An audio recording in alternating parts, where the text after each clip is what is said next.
Well, after a couple weeks of break, I'm back with another Unwinding with Fiber and Fabrics. That's what I've been doing these last couple weeks. I have been truly allowing myself to unwind.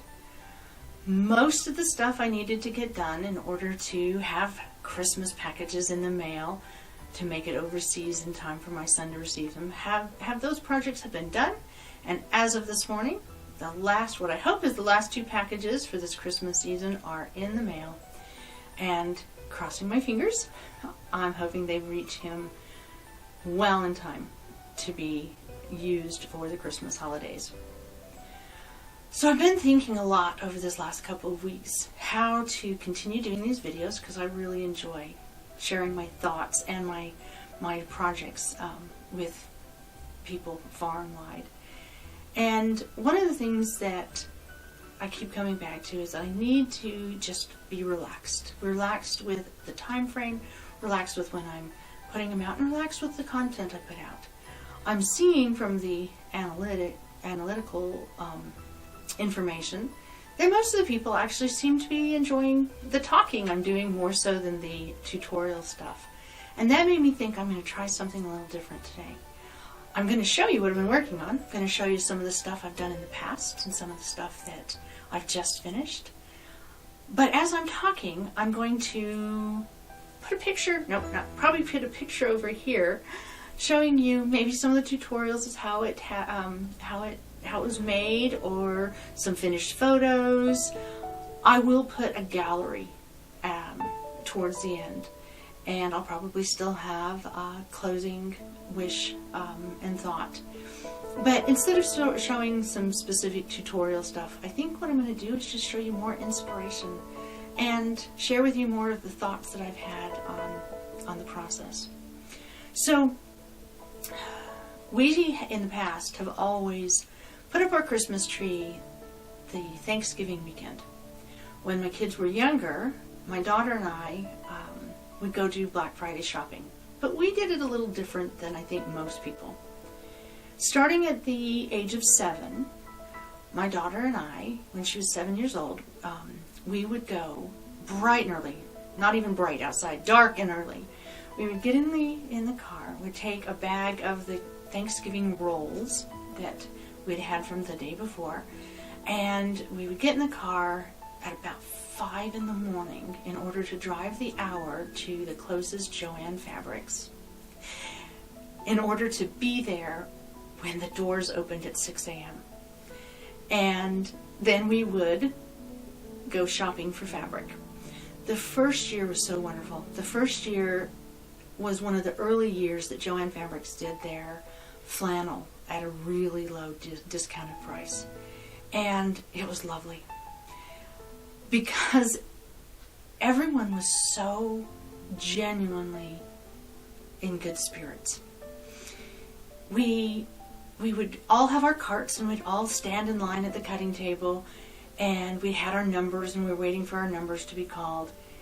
And if there was a piece of fabric, or if there was a bolt of fabric in one of our carts that somebody else liked, they'd be like, hey, are you going to buy the whole bolt, or are you just getting a little? And if you answered, oh, I just need the little, they'd say, hey, when you get done with that bolt, could I have it so that I can get a cut from it as well? It was a joy. I will remember that year always as being one of the most genuinely pleasant shopping experiences. Everyone was patient. Everyone had time. We were a community of people taking advantage of a good sale in order to be able to make warm and snuggly blankets and pajamas for our families and friends. And many people, this is when they purchase the fabric to do donation quilts. My daughter, only 7 years old, she withstood it. She enjoyed it. And the next year, when her grandpa asked her, what do you want for your birthday? She said, I want a gift card for Joann Fabrics. And where Thanksgiving is only a few weeks after her birthday, that's what we did. Black Friday at Joann's. When we would wrap up the horde of shopping at the fabric store, we would then go and get hot chocolate and a little bit of breakfast at a local deli in the area. And there was Christmas music playing from the speakers along the sidewalks and street. And it was wonderful. It was magical. I remember starting when she was 8, she had her own cart. And people would look at us funny, like they'd think, oh, well, you're just trying to, do it so you could get in line or whatever. It was like, nope, she has her own cart, she has her own money, and she bought her own stuff. And it taught her the joy of figuring out, do I want this versus that, and how do I keep it under the budget, knowing how much money she had to spend. So we started when she was young, and it blossomed from there. And when she went off to college at the age of 16, it was kind of tough. I had expected a couple more years of us being able to do Black Friday together, but with everything in her path in life on track, she was ready to leave the nest a little bit early, and that meant no Black Friday shopping with her. Oh, we have a visitor. Here's a cameo from This is Callie. She's usually not the one that comes and visits when I'm videoing. That's usually Ting, but it's a colder day, and she's kind of wanting someone to take a nap with, and that's not me at the moment. So, thinking back on those Black Fridays and the time with my daughter, starting when she went off to college, I had to do Black Friday on my own. So, I still did get up and do Black Friday at Joann's. Not quite as much as I'd done in the past. One of the things that changed about just before she went off to college and left me to my own Black Friday shopping is sometimes they'd have doorbusters on Saturday, and there would be a few of the items that I wanted, and so that meant going to Joann's on Saturday with my husband. He liked it because another location of the Joann's in the Denver metro area was across the street from a woodworking store. And so we started doing Saturday, a little bit later start, not nearly the crack of dawn, but we would go out and do our shopping together. And I would go over to Joann's and buy more flannel, and he would go over to, I think it was Rockler, and see what kind of wood turning and wood crafting supplies he would need. And that was really nice, especially there were a couple years that we made quite an event of it, because just down the street from where that Joann store was in Rockler just so happened to be 2 candy stores. We had Hammond Candy and we had C's Chocolates. And I think there was a third. We had Hammond, C's, and I'm drawing a blank. The little yellow boxes that we all remember from our childhood, and I'm drawing a complete blank. But they all had locations there, and so we would go and get chocolate that would never make it till Christmas, that we would eat for ourselves because we had an empty nest. My son was gone on doing a church mission, and my daughter was off at college, and my husband and we went shopping for us. But I remember those Black Fridays, and I remember there's just the joy that we had, and it became a tradition.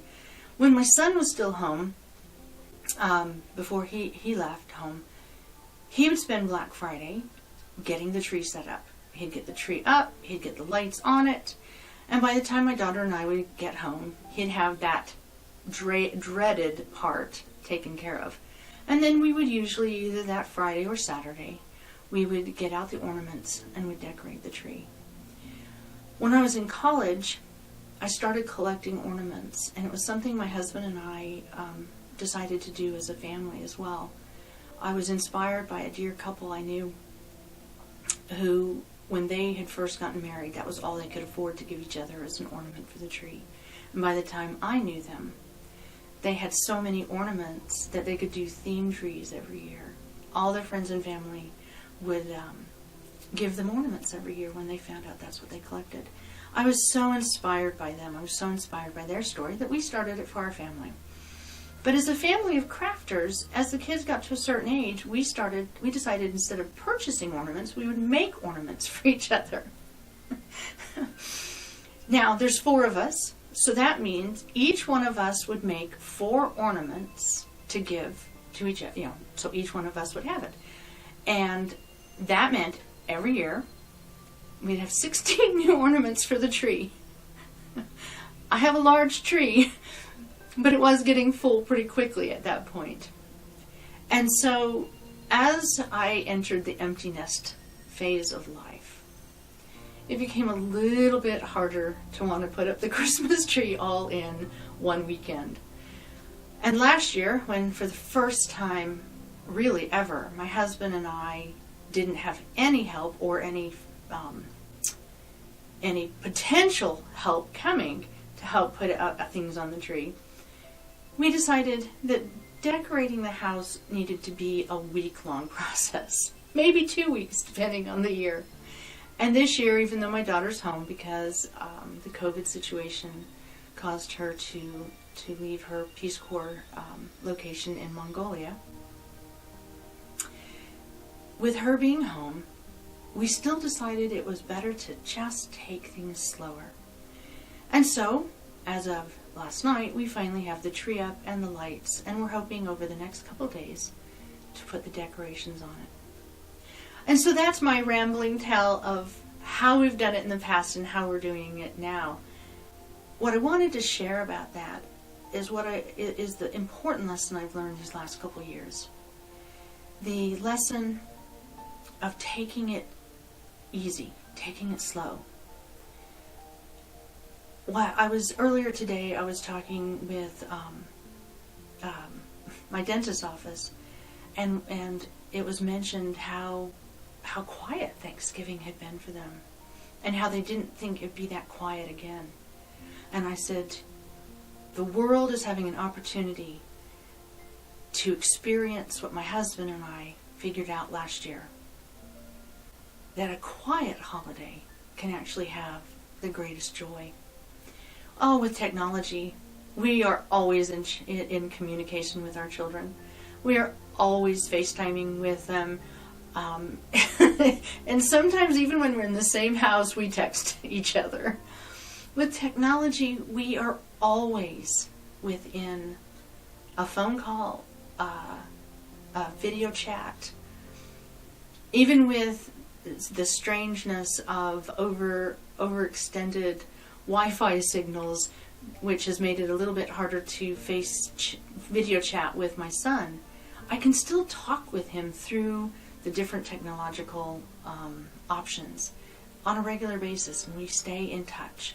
I can send him photos all the time of what I'm working on. I can post these videos, and if I'm not careful, give away all of the Christmas surprises that I'm hoping he'll get in boxes rather than see in social media. But we can stay connected. It's a different type of being connected, and I do miss when my kids are gone the ability to hug them. That's probably why I fill my house with so many soft and squishy teddy bears and wonderful blankets and things. Something to replace the squishes of the hugs I get from my kids. But it has caused me to really reflect on the lessons so many people are learning this year. It's not always inexpensive to do the holidays separate. It's certainly not inexpensive to do the holidays together. But there can be joy in doing the holidays in a simpler way, giving ourselves a little bit more time. I'm all for putting up the Christmas tree in September if that works for you. But doing it at your own pace. Doing it for your own joy, not because you're competing with somebody, not because of expectation. I don't know when people started thinking that things had to be done in an instant snap of the fingers, flash. I don't know when people started thinking that if by this day we didn't have it all decorated, we somehow were a failure. It's just not how it is. I will spend, if possible, 11 months of the year preparing for Christmas because I'm a crafter. I will start thinking, what am I going to do for next year in January? But I always give myself the week of Christmas to New Year's off. I think in the spinning world, there's a period of time starting with St. Distaff's Day or ending with St. Distaff's Day in which all the spinning gets stopped. The wheel goes quiet. And then for a period of time, no spinning occurs. The work halts. And I like that concept. I'm pretty sure it's like Christmas Eve to St. Distaff's Day, which is in January. But again, I didn't look it up. But I do know that there's a number of people who are kind of getting on board with that idea, just taking it easy and resting. And sometimes we can't. We have to work. We have to go to work. My husband, he's been in the military all these years, and now he's still in aviation, and he works Christmas. And I'd rather have him working Christmas and working an odd schedule than having a younger father of young kids. I have no problem with that. I have no problem, never have had a problem with the notion of work. But I do believe we should give ourselves permission to rest. To set aside this notion that we have to keep up. With that being said, I push myself, and December comes, and now because my son has been overseas, I push myself, and then the first week of December I get the packages in the mail and hope that I am done and not crazy enough to try to put any more packages in the mail. When my kids were little and I was sending packages to my mom and my mother-in-law and my grandfather, there was a short period of time in which I was sending packages to them every Christmas before they passed away.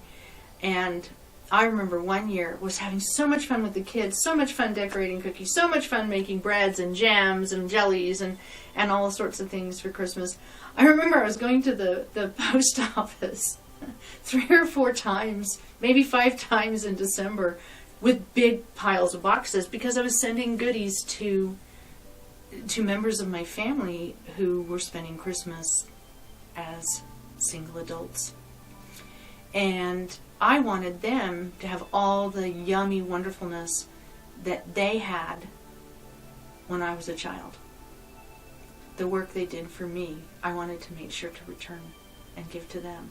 But after they passed away, all much too closely together and much too soon, I didn't have packages for a while to send. And then my kids started flying out of the nest and having lives somewhere else. And so I started doing the package thing again. Only the package thing is a little bit more stressful when you have customs forms involved. So I am grateful this year I only have one location I'm sending things to. I'm very grateful for the postal workers who help me, especially this time of year. But once I get this mailing done, I find that I'm really tired and I'm ready to sit down and quilt. And I have been quilting and my fingertips are a little bit rough. I think I may have posted a picture on my Instagram account showing how rough my fingers are, but I've been having such joy working on a large quilt and just relaxing. Binge watching things on Netflix and quilting until I need to reapply another layer of shellac to my fingertips to protect them. But I have been busy doing a couple other things. You might see some plates behind me, and I hope to be, as I said, doing, as I'm sitting here rambling, doing some little snapshots of some of the other stuff that I've been making. But the plates behind me were something everybody was talking about doing last year. It's something I guess the paper crafting world had already done. You can take Christmas wrapping paper, craft papers, and you can use something like, I used Mod Podge, but basically a paper mache glue, and attach them to glass plates. And last year, the embroidery world caught on, and they started putting these lovely embroideries on the plates and doing them, and I really wanted to do it, but I couldn't find the glass plates last year, and I just had so many other things that were going on. I didn't have a chance to do the embroideries.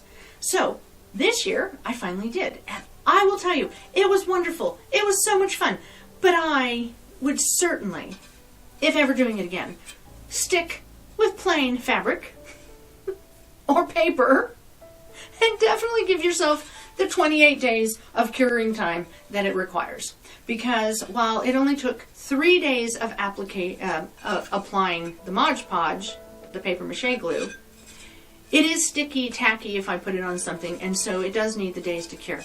But I loved, this one's for Easter and spring, I loved doing the plain fabric.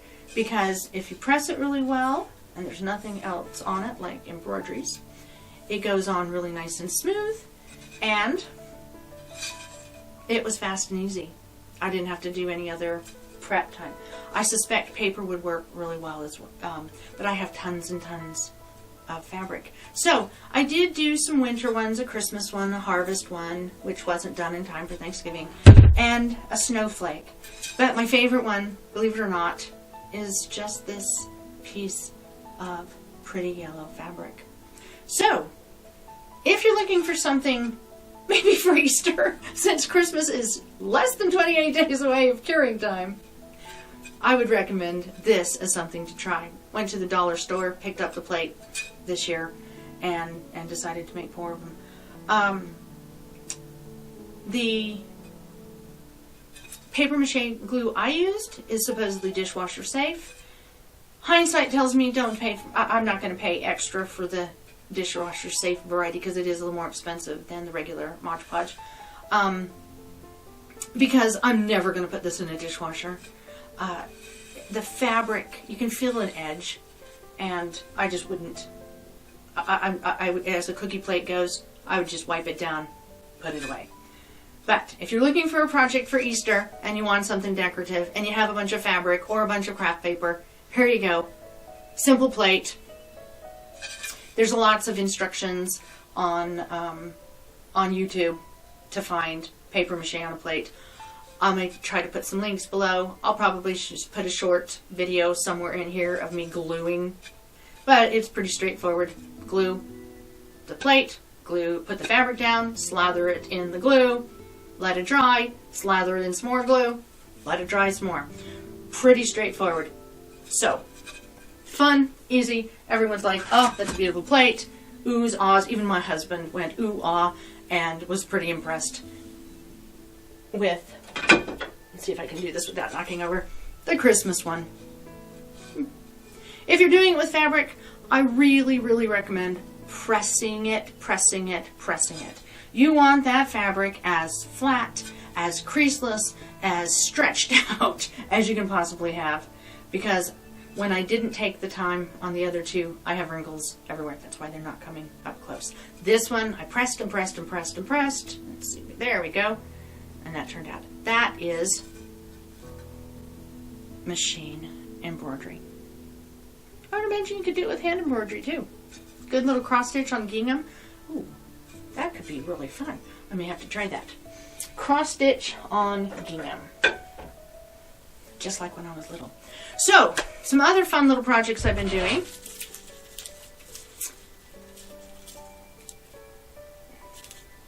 Sanitizer bottles. Similar to the lip balm carriers that I've seen. If you don't have an embroidery machine.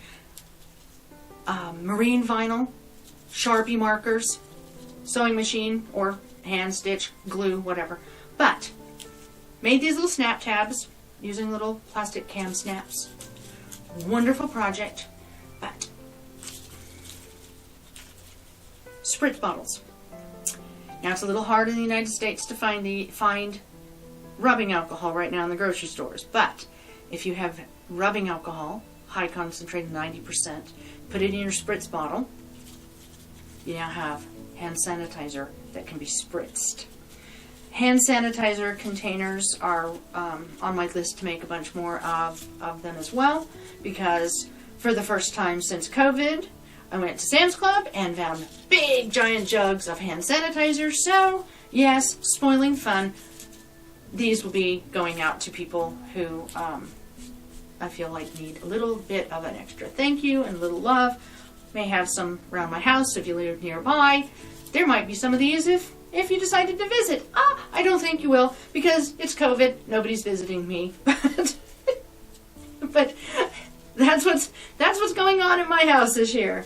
Hand sanitizer. I also had to make some more toilet paper rolls decorated with embroidery floss that I just sent to my son, so I don't have any to show you here at the moment. If I can find one of the photos from last year, I will put it, whoops, over here and show you. But that was one of the other rages last year, is embroidering on toilet paper as gag gifts. And if anything is truly fitting for 2020, it's toilet paper with embroidery on it as a gag gift, since the toilet paper, again, has been disappearing from the stores. In fact, the day that we went to Sam's Club 2 weeks ago, just before Thanksgiving, yes, it was all gone. Gone. Thankfully, my years of living on the eastern plains of Colorado and having blizzards has taught me to be well stocked in the essentials, not just during a time of COVID, but always. You just do not run out of toilet paper. So, if other people had that kind of concept in mind, we probably wouldn't have empty shelves. But there you have it. So now, so I've been working on some projects. I've been doing some machine embroidery. I've been helping my daughter with some of the projects she's working on. And although I don't have a physical one to show, I'll put a picture up. I finally broke down and joined the Hotfix crystal group of crafters. My daughter started making machine embroidery, freestanding lace, snowflakes, and ornaments this year. And I kept looking at a few of the snowflakes, and I kept going, well, they're really pretty with the thread, but they need sparkle. And so I have broken down, and I do have now a Hotfix crystal applier and all the little gems. And yes, I am insanely captivated by the notion of sticking bling all over machine embroidery. So if I start glittering in the future videos, that is why.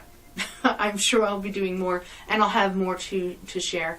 I'm working on putting bling on a set of ornaments that she just did for herself, and when I have those done, I will share them on Instagram. It's been wonderful working with her on these projects, and showing, doing the things she likes to do and the things I like to do, and having them work together. It's been a few years since we really had just as much fun creating and crafting and not stressing, and so I'm very, very happy to have this time. Soon she will be employed again, and when that happens, I'll have less time with her, and that will have its own positive and negatives. But it has been a true blessing for me to be able to craft with her this holiday season. But I do have a couple more things I want to share, because one of the things I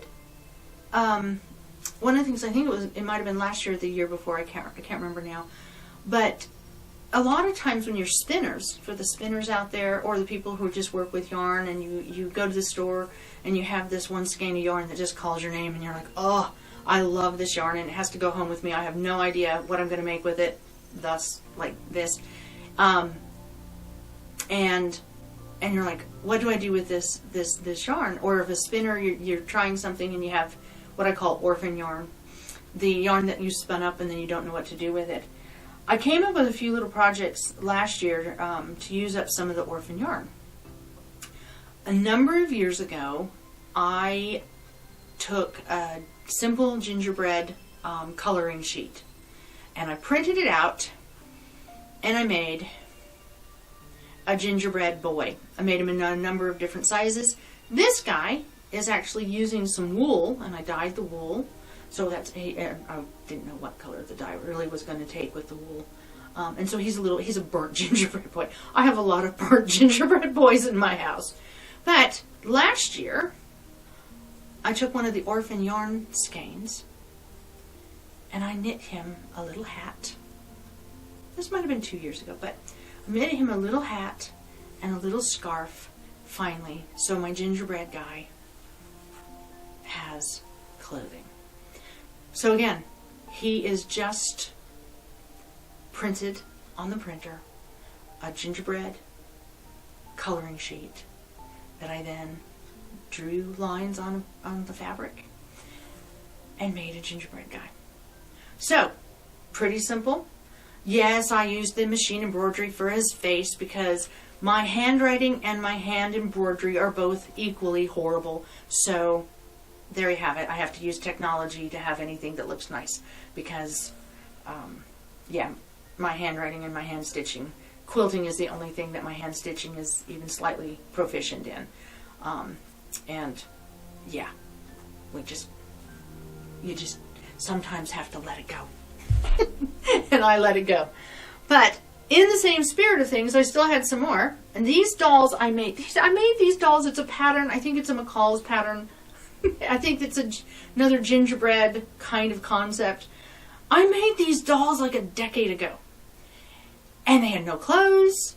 They hung in a bag in my old house, in my old sewing room. I almost donated them and got rid of them before I moved because I just didn't think I'd ever get around to doing anything. And then I discovered I had these 2 skeins of red that I hadn't figured out what to do, of hand spun, and I made just a little knitted top down raglan, so simple, with a little white Angora fluff on the bottom. Now this is all my hand spun, and this is a wonderful, wonderful way for me to use up my Orphan skeins. But the truth is, when you go to the store and you just have to buy that skein of yarn that's calling your name because it's so wonderful and we all do it, this is a wonderful way to use those fabulous fun yarns. So he's in long johns. That was fun. No, there is no pattern to this. This really was wing it as I go. But that's some of the fun of it as well. So, long johns, pretty dress. Make it work. That's what I like about the top-down raglan, is that you can really make it work. So those were some of the things that I did in the last few years to make things just a little more festive. I have my snowman earrings in. I've been, again, things are wrapped or going and such, but I showed a number of weeks back how to make stitch markers. And my kids do know I'm making stitch markers, so this isn't giving away the secret. They just don't know what I'm making the stitch markers out of. But use the same kind of earring back as the ones I have in. They clasp really nicely. They work great for stitch markers, row markers for your knitting. And I just am overwhelmed at the abundance of gems, little tiny trinkets, things that you put on your bracelets, basically, that you can now find. Oh my goodness, the world has changed. All this stuff is available. Yes, it's totally undermining some industry, totally sending money somewhere else. That's neither here nor there. It is just too much fun. And for somebody who grew up with everything always being just outside of reach, I have to admit I'm going a little hog wild with availability. And the little charm bracelets, that's what they're called. The little charm bracelets that everybody wears. No, don't need a charm bracelet, but oh my goodness, the charms you can find. And you just hook them, jump rings. And I have to say, it's been fun. There have been 2 things this holiday season that really ground me and really humble me. And it's been making the stitch markers and now putting the Hotfix gems on ornaments for my daughter. It's been about 13 years since I went into a Christmas season without being able to do this very well. I couldn't hold a quilting needle. I definitely couldn't hold knitting needles that would make this. And by the end of that Christmas, by the end of December, I had a hard time standing up straight. I had a hard time moving. We had a blizzard come in on Christmas Day, and I was pretty much stuck in a chair all day. I fortunately had wonderful kids and husband, and so we still had all the Christmas goodies and still had quite the bountiful table set. But that year, I was losing the ability to physically move. I was losing the ability to do all the crafting that I have been sharing with you. And it was a tough year. It was a joyful year, but it was a tough year. And in the months following that Christmas, it became clear to me that there was going to be major change in my life. My mom passed away that following March. But that February, I finally got diagnosed with fibromyalgia. And back in those days, there was still a lot of worry that you'd end up in a wheelchair if, they didn't know what, it just was, it was an uncertainty. But I was too young to lose my hands. I was too stubborn. And so, once I knew what was going on, once I knew that it was something that it wasn't going to kill me, that I just had to manage, and that I'd probably been managing it since my youth. It was just things in my life had thrown everything upside down. I pushed back, and I started using the not like the big giant crochet hooks you see today, but I was using, I think, a size Q crochet hook. It was the largest one I could find easily at that time, and I pushed myself and I made afghans. And I started, there were days when I would hold that crochet hook and I looked like a little kid learning how to use a spin. And when I think of over these years how I've been able to regain so much mobility, there are days when I drop a lot of things. There are days that I have to be careful that I don't fall. I have non-skid traction everywhere. I take a lot of precautions because I don't know when my body isn't going to cooperate. And I have a lot of fires going, a lot of projects that I can switch from one thing to another. But this Christmas season, this holiday season, I am so grateful that on my bad days, I can still create and have the joy that offsets all of the craziness my body does. And I managed to make stitch markers, and I managed to put Hotfix gems on ornaments, despite the fact that my hands didn't want to work. And I found peace while I did it. And that is the major change. I can't say that I'm necessarily any physically better than I was all those years ago. But I am definitely emotionally better than I was all those years ago. My mental state is better than it was all those years ago.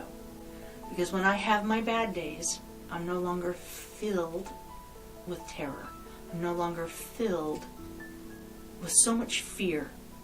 Because I know that this is just what my body does. This is just my life. And that the joy that I get from persevering, even if it takes so many hours longer for me to do something than it does for somebody who is a little more able-bodied, the time doesn't matter. Whether the Christmas tree gets up in a day or in 2 weeks, it doesn't matter. It's the joy that comes from doing it, from making, from creating, from sharing. That's what matters. And that's what I hope to bring with these videos, which, again, this one is a lot more talking and a lot less tutorial. But maybe that, in the end, is what I have most to give, is the message that the joy that comes from trying something, failing at it, having things that don't turn out quite right, trying again, the imperfection, the plates that I'm not showing up close because they're full of wrinkles, because I was just too tired to press the fabric enough. These are things I'll still have out. These are things I'll still share. I will still hang the quilts that have wonky seams, because the joy in having made them, and the joy in sharing the imperfection of them, that is what makes me healthy. That's what makes me unwind. And that's what makes me very grateful that I have another year to share, that I have another inspirational thought to share, I have another project to try. And that is the greatest gift I've been able to give myself this Christmas and the Christmases most recent. But especially this Christmas, because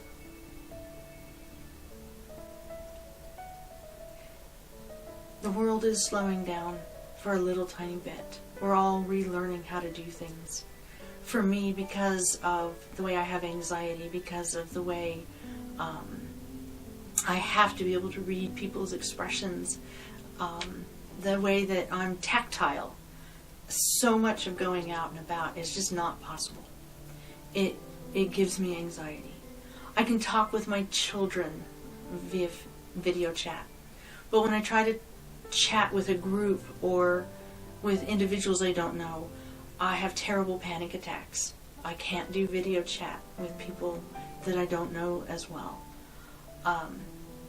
The technology is wonderful, but I haven't developed yet. I haven't developed yet the crutches to make it so it's easier for me. I can do these videos because I'm talking to myself in a way, but I can do these videos because I'm trying to share. I'm trying to share my joy, the joy I'm finding in an imperfect world, with an imperfect body, with a brain that sometimes cannot for the life of me remember things that I just read or that I just saw. I live in life where there's a lot of pain, but it is a life filled with joy. And the honest truth is that most of the time I forget about the pain because I'm having too much fun being a little kid and finger painting. And that is my Christmas gift to me. And that is what I hope I inspire others to try. It is not about perfect. I have been doing this kind of stuff for a very long time. I still absolutely make crap when it comes to doing things that everyone says, ooh, this is really easy. I wish I'd have kept more of the absolute crap. If it is something listed, anyone can do it, it's, terrible if I try. But I've been doing this kind of crafting for a long time.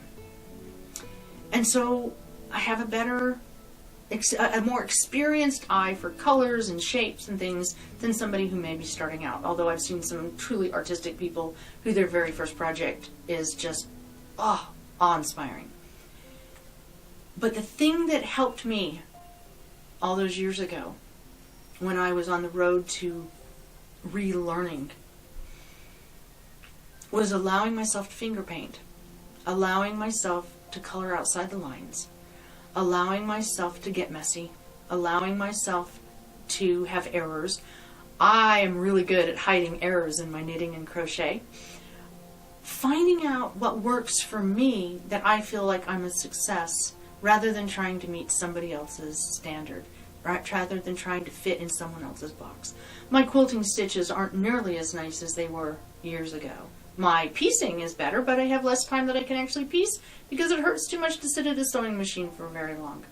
So I learn where my boundaries are. I learn where my joy is found.